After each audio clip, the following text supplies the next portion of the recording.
Good morning, everyone, and welcome to the Early Edge. It is going to be a great Friday. Thanks for being in the chat. Hit the like button. Hello, Sox Nation. Hello, Mark Buckholtz, Aaron Bailey, Mike McClure is in the chat after being red hot fire on SportsLine yesterday. But let's see how we did yesterday. Let's take a look at the Thursday recap screen. I didn't do very well. My BYU plus 5.5 that I carried over from the Tuesday show. Well, that definitely didn't come in. And then the Taylor Moore play doesn't come in. He collapses. Oh, excuse me. It's not the Taylor Moore play. Actually, it was the Alex Smalley play that did not hit. Taylor Moore, of course, was void. So I go 0 for 2, but we go 5 and 4. So congratulations. We got a W. We got a winning record, but it's really not that impressive when we're 5 and 4. So we got to do a little bit better than that. And I got to say, before I bring everybody in, we had an incredible Thursday. I mean, the Texas Tech game, Josh Giddey and company, the Bulls, Lakers. I thought it was really cool what Ovechkin did with Fleury in the Capitals after the game there. But none of that tops what we have for you on BPE Friday.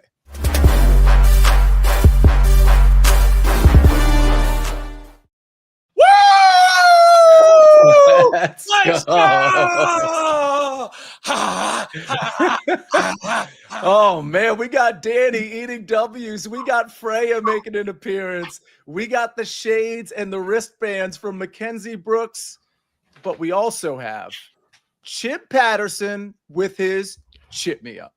Good morning, see you. Good morning, Danny. Good morning, kids. Good morning, Buckets. Good morning, Ben. Good morning, Early Edge fam. Oh, man, I'm excited because I need to get you set for this weekend. You want to know why? Because this weekend, see these, you know what these are doing? They're cutting down nets in the East Regional, in the West, in the South, in the Midwest. We are hoisting trophies, and we are punching tickets to the Final Four, and we've got to get it started with the very last Sweet 16 games of the NCAA tournament. We only have but so many teams, so many games left. You got to hold on to it because before you know, college football slipped through your fingers. Fired up to do it here with you on BPE.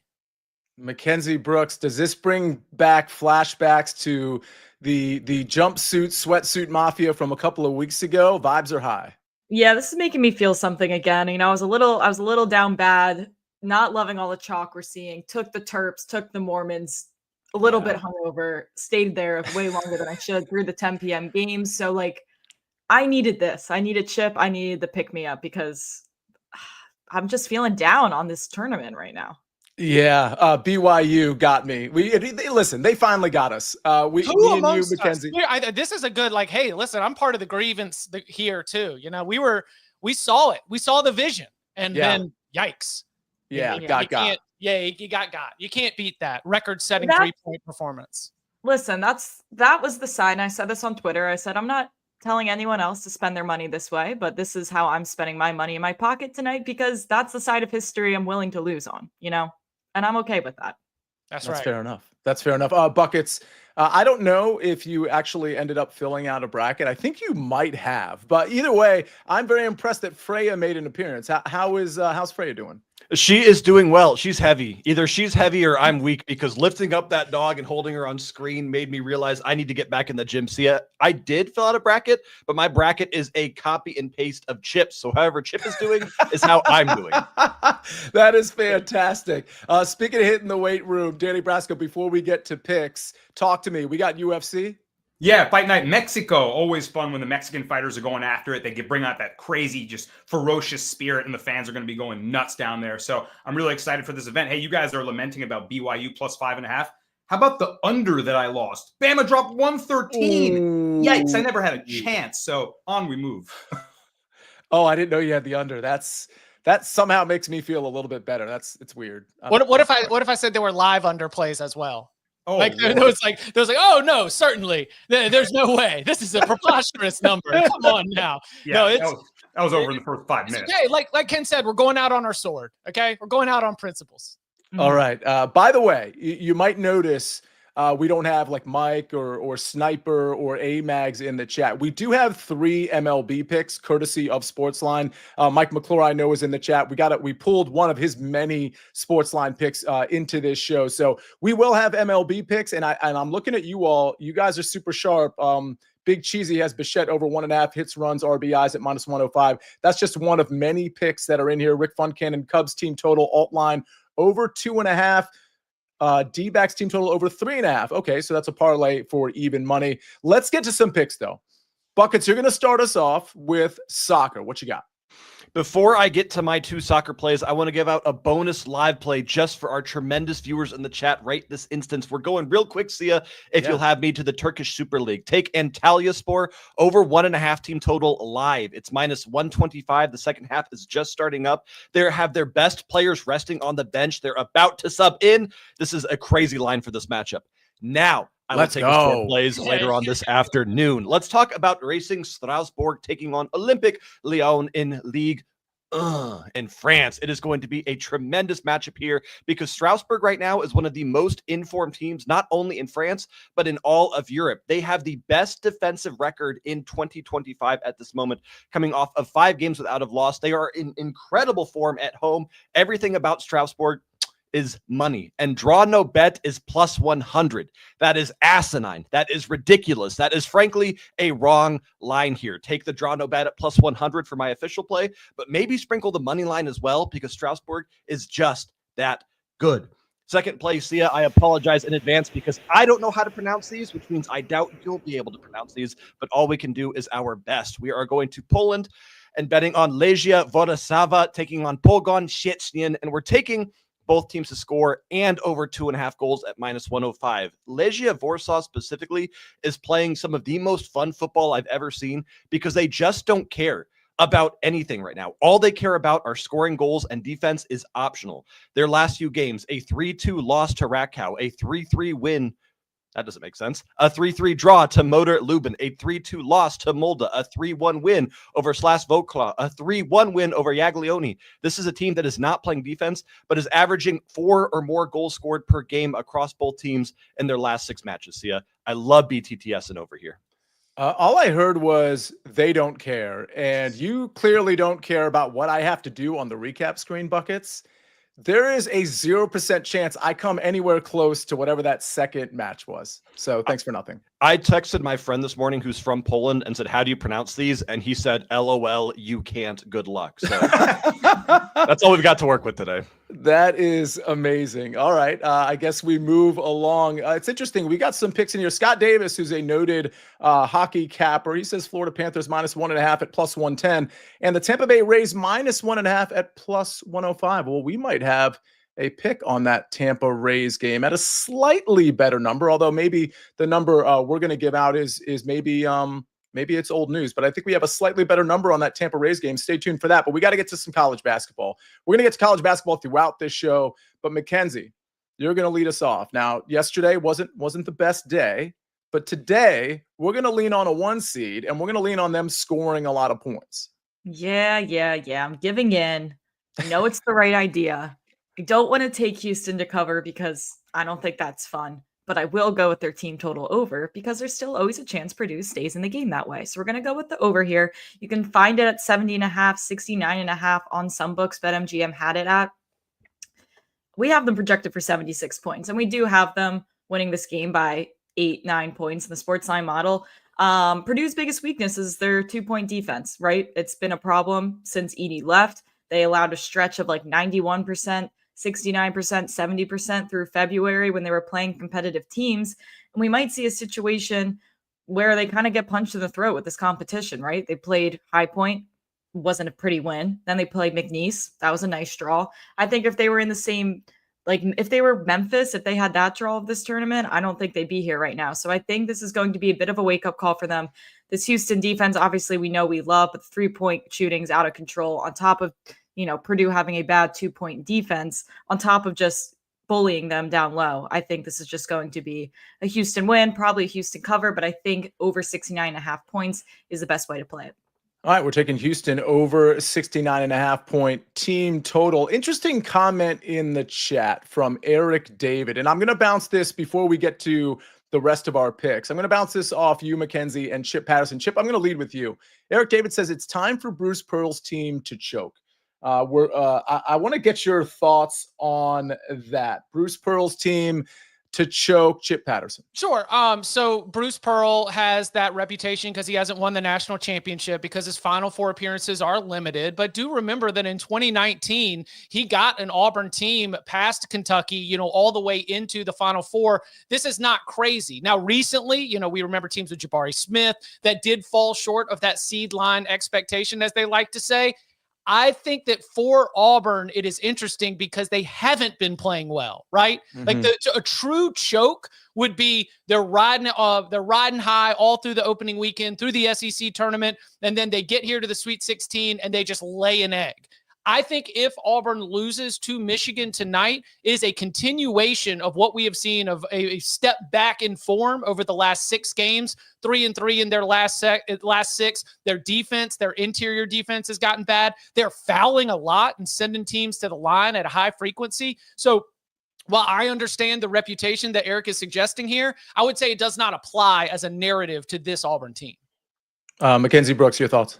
Yeah, I've talked about this team this week in a way of, I think it's almost good that they haven't even hit their ceiling. Like, they're winning these games without Broom popping off yet, which to me is working in their advantage almost. Like, I think if we're due for anything, we're due for this Auburn team to just smack down on a team. And I think that team probably could be Michigan. I think this Michigan team has some great centers and great big guys, but they are very turnover prone. As awesome as they are racking up assists, they will turn it over just as equally. So I think that's something that Auburn could take advantage of. And I'd almost be scared that we haven't seen the peak of Auburn yet. Yeah. And Heads, and then not to take it, we only have so many basketball games left. I don't care. All right. So Auburn switches everything defensively. They're very handsy. That's why they foul a lot. But to Kenz's point, like Trey Donaldson, Roddy Gale, Namari Burnett, the rest of these Michigan guards have done a uniquely good job of not having those turnovers. If they all of a sudden start coughing the ball up, Auburn gets out in transition. That's how you see, they are so close to Auburn's campus in Atlanta. That place is going to look like the jungle. Just east, just like a little bit east. And so if Michigan starts making mistakes, I could see it unfurling for them pretty quickly. Okay. Let's talk about where we can place those bets. Check out BetMGM. They have 2 different odds boosts that you can use today. They have an odds boost token for all your March matchup bets today. And now they also have a live odds boost token to use to score a bigger payout if your March matchups live bet wins. So check out that BetMGM odds boost token and check out our SportsLine plays. Again, we put these on SportsLine, and it's up to you to grab them when you can grab them. We got Arizona Diamondbacks money line -130. That is courtesy of Matt Severance, bounce back spot for the D-backs. Tanner Houck under 4.5 Ks at -113. That's courtesy of Mike McLaurin. He's got a lot more SportsLine picks, of course, at sportsline.com. Tampa Bay Rays -1.5 at +115. That's from Jason Lockhan Ford. Sounds like a lot of you like that pick as well. I saw Moshi likes the Tampa Rays, and we heard Scott Davis likes that one as well. So a lot of MLB picks. If you have questions, I think Mike and maybe some others are still in the chat. I know some of you are very sharp, so feel free to have a back and forth in the chat about other picks. But we got to get to UFC. We got to get to my golf pick. We got to get to more college basketball. We're going to do it right after this message from our partners.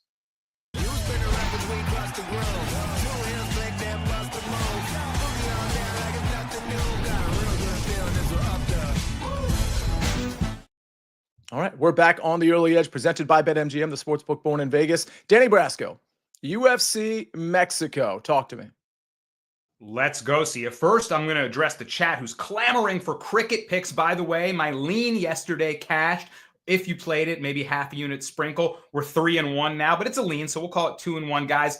I'm not watching today's cricket match. It's one of the biggest rivalries in the Indian Premier League. I need to be watching what's happening to be able to give you a live pick. I can't just pick a side. And cricket's a sport that I'm always almost going to bet live every single time because of the swings in the market. So that's what I'll say for now. I can't give it to you while I'm doing work on Early Edge here. But into UFC Mexico we go. Viva la Mexico. What a great card we have ahead of us. And the first one I'm starting is some plus money for you guys. I'm taking a prop. Give me Jamal Emmers by knockout at +130. I feel like some of my favorite fighters are these guys that will never be champion, but are so talented that they're just right on the fringe of the rankings. Emmers certainly fits that bill. He's one of my favorites because he's a long, rangy Muay Thai style striker. He uses this front kick up the middle to establish the range. And once he gets that range, he's long with his 1-2 down the middle, and he's tough to deal with. He's fighting a guy named Gabriel Miranda who has 16 of his 17 wins by submission in his pro career, but he's never fought anyone the level of Jamal Emmers. Emmers is fighting guys like Giga Chikadze, a top 10 kickboxer in the division for the last decade, right? Could have been a ranked featherweight if not for a couple key mistakes he made, almost finishing Nate Landwehr and Pat Sabatini. So this guy's just way ahead of Miranda. I think that Miranda won't be able to stand with him on the feet. He's going to catch a right hand down the middle and go night-night. Give me Jamal Emmers by knockout plus 130. Next play, this is going to be a little controversial, but it's a really good fight, and I don't think it sees the final bell. I'm going with Drew Dober, minus 110. And I expected Dober to stay the underdog in this matchup. He's facing a hometown Mexican fighter in Manuel El Loco Torres, just a savage striker, a guy that's very explosive, throws these flying knees, these step-in elbow attacks, and he can catch you from afar. The thing about Torres is I'm starting to feel like he might be a round one KO or bust type of fighter. I don't want to reduce him to that because he's very good. He's very talented. But we saw in his last fight against a good striker in Ignacio Bahamondes that if he goes through adversity early and gets cracked, what's the plan B? He kind of just tried to turn the fight into a brawl, and he got himself knocked out really badly. I don't know if there's a second gear for Manuel Torres versus Drew Dober. I mean, yeah, he's taken a lot of damage over his long UFC career, but he's known for his durability and his granite chin. If that renowned durability is in this fight, he can use his cardio to push the pace on Torres, get it into the later rounds, and maybe drown him. So give me Drew Dober to make it nasty. And finally, we're going to Mexico. I took two non-Mexican fighters. It's just sacrilegious. So we're going with a Viva la Mexico two-leg parlay. I'm going with Edgar Chairez and Brandon Moreno. You put them together, you're getting better than minus 110 slightly. So I like that. Chairez is so intimidating, man. He's probably going to come out to the octagon with a strap of ammo around his shoulder. And when you see that,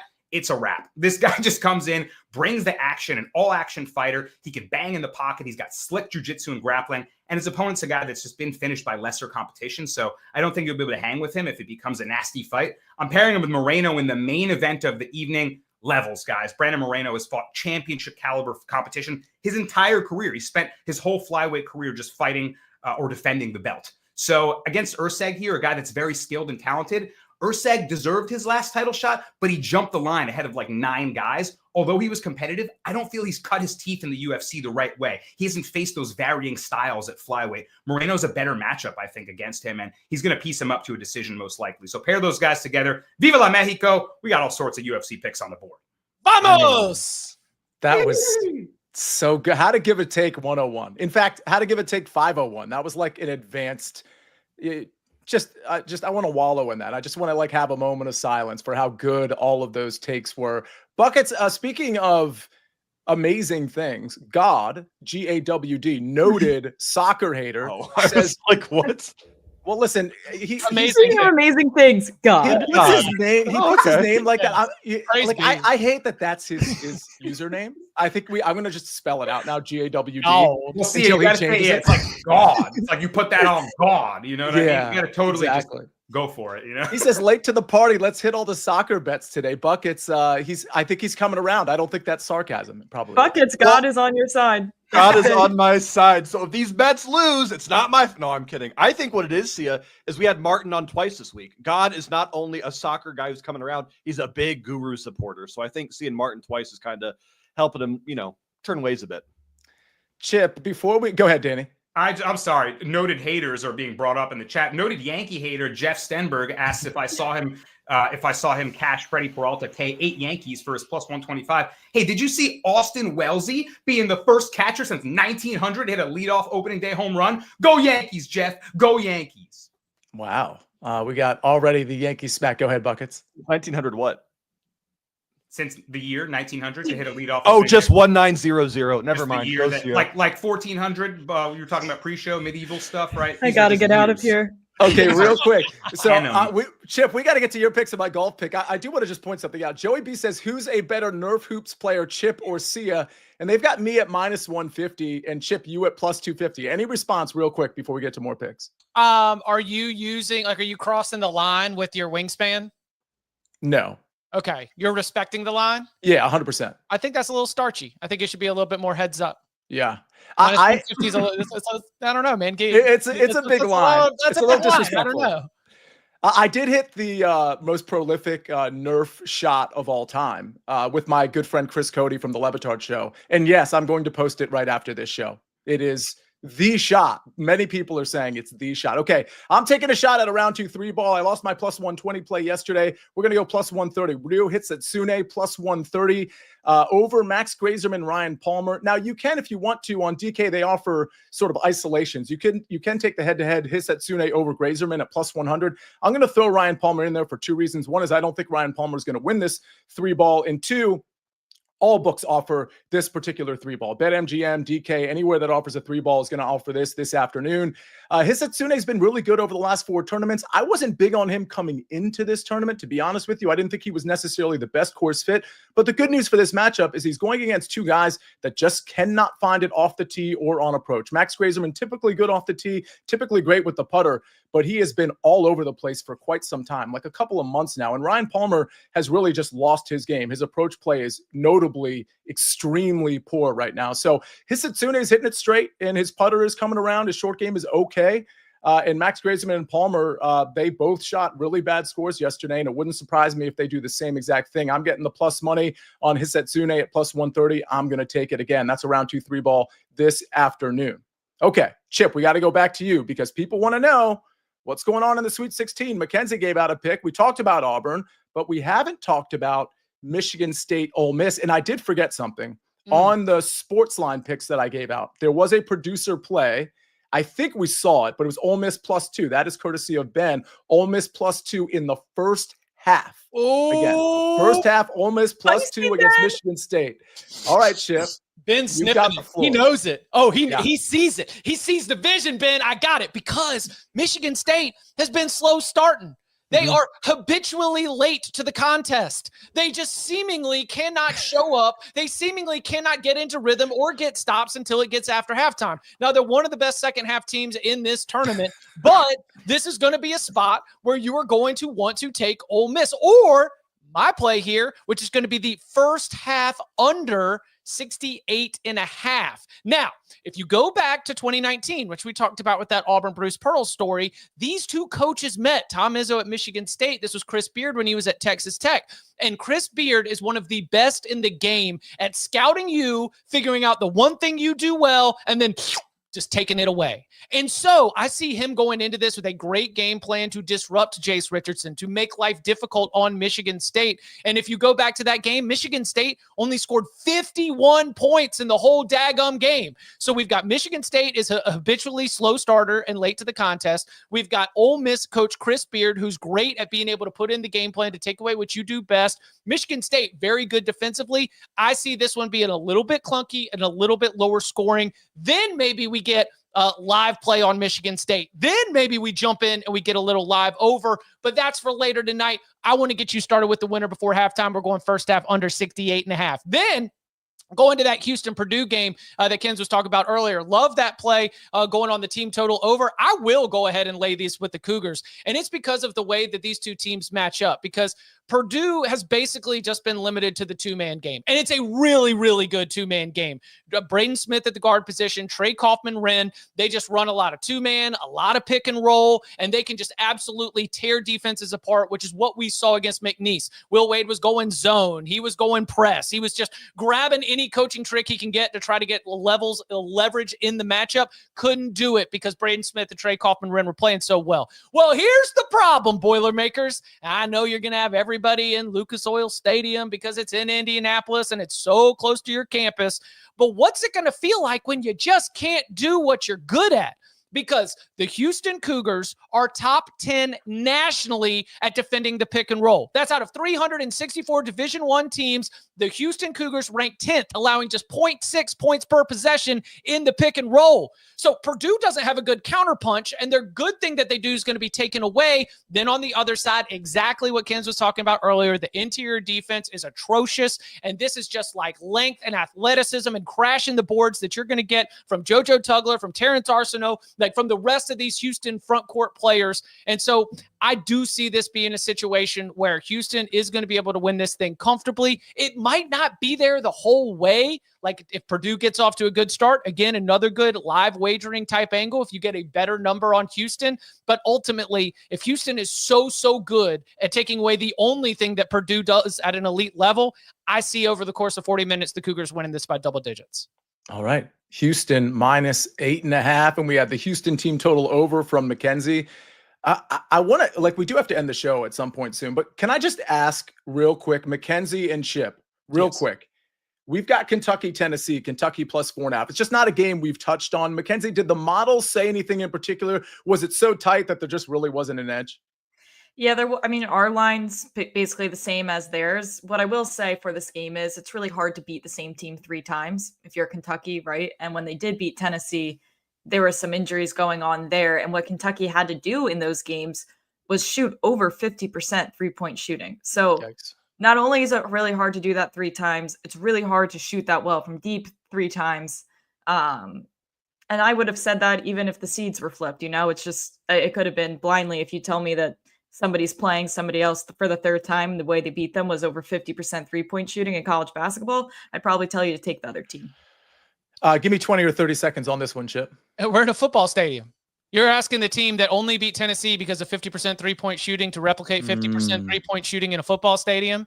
I sometimes double back on the football stadium once they get one game under their belt, but this is the very first game in the football stadium. I've got to play on SportsLine on the under here at 144.5.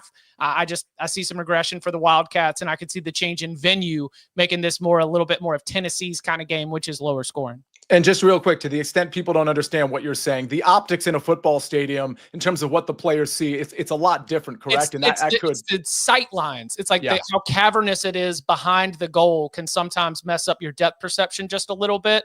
That plus the tight rims and the squishy balls that we've seen all throughout this NCAA tournament. That Wilson thing, man, it's crazy. Like you grab a hold of it and you feel like it's not inflated. And so they keep pumping it up too much. And that ends up leading to all those crazy. I mean, how many dunks did you see where it like caromed all the way back to the opposite free throw line in the opening round? So I'm kind of on that. I'm also trying to see if what we're going to get in terms of sunlight. Like, do y'all know, does Lucas Oil have good sunlight issues? That's right. Yeah. Because if I can live bet both ways of when the sun is up and when the sun is down, then I think I found a treasure map right there. This is giving me PTSD to like NFL season with the Cowboys stadium. Yeah. Yeah. Go ahead, Brasco. I am on this cricket game now, and my guy in the comments, I scrolled way back in the chat. I'm sorry if I'm mispronouncing your name, my friend. Dibayan Das. He says that CSK live right now is Locky, and I've been looking to make a play on the Chennai Super Kings in this matchup, who dominate at home here. I'm just waiting for them to get closer to a pick'em. It's minus 120 live right now. I'm putting it in the chat. Live cricket play, Chennai Super Kings minus 120. There it is. I'm taking it for 1 unit as we speak. Okay, so the Missouri Street entrance to Lucas Oil Stadium is on the west. The sun sets in the west. We just need to figure out which way the court is oriented, so then we can figure out where the sunlight is coming in and if it will impact the shooters. Then when the sun sets, we jump in and take the live over to be able to play it both ways. Obviously. Yeah, we all had that figured out already. Buckets, anything soccer-wise, or I know you were cracking up earlier. Was there anything we need to be apprised of? So I do have soccer questions. I've got 30 seconds to answer 5 questions here, so I'm going to rapid fire this. Leverkusen versus Bochum in the German Bundesliga. Both teams to score minus 110. Sheffield versus Coventry. Sheffield to score in the first half plus 120. Hamburg versus Elversberg. Svein Bundesliga. Hamburg over 1.5 team total minus 130. Red Star versus Rodez Eviran. Both teams to score minus 110. Ligue 2. Gil Vicente versus Benfica. Vangelis Pavlidis anytime goal scorer plus 120 in the Portuguese Primera. Wow. Mackenzie, that reminded me of you in the network show. Mike's got it. Sunset will be at the under 16 media timeout. Wow. That's amazing. And for the record, that's not him just like making a joke. Like he knows, like that's a fact. He's like legitimately like an amateur meteorologist. Like I would put him on my local weather channel. Well, also Indy is on the far western side of the Eastern time zone, and so it stays lighter than it would like Baltimore, for example, is on like the far eastern side. Sun sets earlier there, stays longer, sun in the sky, earth rotates, science. Yeah, Chip again. We all definitely knew that, right, Buckets? We definitely knew that. We don't need you to reiterate the obvious there. Numbers Edge says, of course, that's Mike, which is 8:05 p.m. on a 7:39 p.m. game tip. This is incredible. Chip, there's the UFC fighter named Bryce Mitchell that isn't sure if the earth is flat or not. And he has a theory that if you take a helicopter above it, the span of the circumference of the I got to send you the video. Maybe you can educate him, but there are some that disagree with you. Will it mess up my algorithm? Like, am I all this? Yeah, be careful. Fed it all of the stuff that Kyrie got. This we got is too Kirk good. in the chat. Kirk in the chat telling us it's raining all day in Indy, so we might have to. Oh no, That's kind of a Kirk, buzz. thank you. I would have preferred not to know that. Kirk, lie to us. Not cool. Just kidding, Kirk. Thank you for that insight. This has been incredible. We could go another 30 minutes. We really. There you go, Ben. Absolutely love it. All right, I guess we have to get to the recap screen because I'll get in trouble if we go too much longer. So let's see how I do on this recap screen. This could be bad.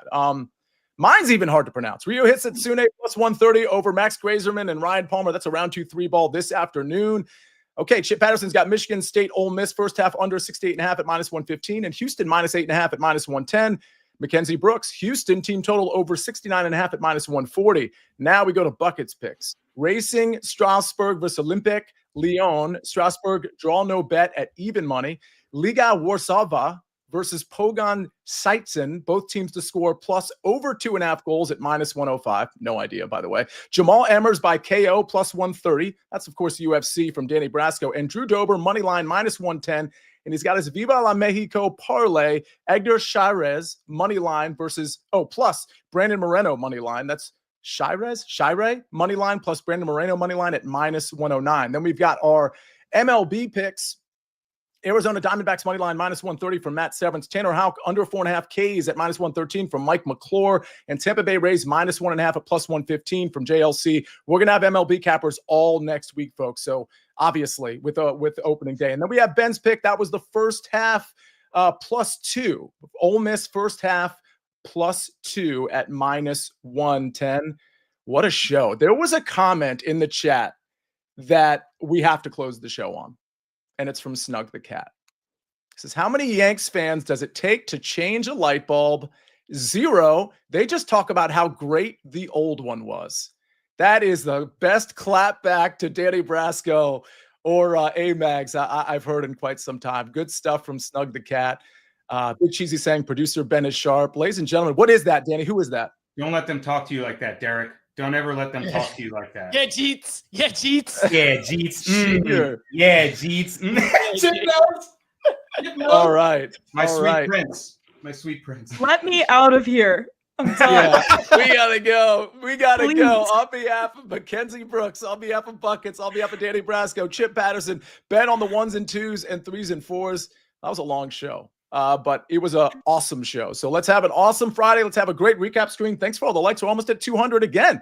You guys are crushing it. We're going to see you next week. 7 o'clock tonight, early wedge. We're going to recap rounds 1 and 2 and talk about rounds 3 and 4, by the way, on this channel. But we'll see you on the early edge Monday at 10 o'clock. Have a great weekend, everybody. We'll see you next time on the early edge. We rest our case.